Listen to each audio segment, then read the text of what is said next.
ইসলামী আন্দোলন বাংলাদেশ সহ অনেক রাজনৈতিক দল তারা কিন্তু জামাত ইসলাম সহ পিআর পদ্ধতির নির্বাচন দাবি করেছি।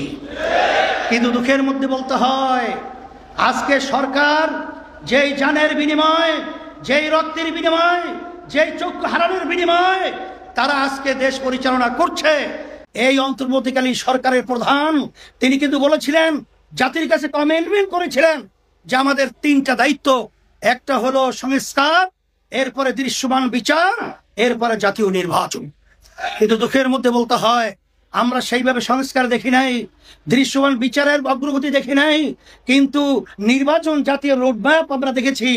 আমরা বলবো যে আপনারা জাতির সঙ্গে মনের আশা আকাঙ্ক্ষা পূরণ না করে আপনারা ক্ষমতায় থেকে আমাদেরকে হতাশ করেছেন। এখন পিআর পদ্ধতির নির্বাচনের ব্যাপারেও ঐক্যমতে এজেন্ডাই আনেন নাই।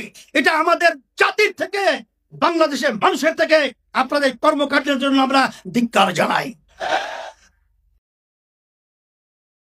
ইসলামী দলগুলো ছাইড়া কার সাথে আজ মিলাও হাত, লেখা রাখো যাচ্ছি বলে আসবে আগের কালো রাত, ভাইরে আসবে আগের কালো রাত। ইসলামী দলগুলো ছাইড়া কার সাথে আজ মিলাও হাত, লেখা রাখো যাচ্ছি বলে আসবে আগের কালো রাত, ভাইরে আসবে আগের কালো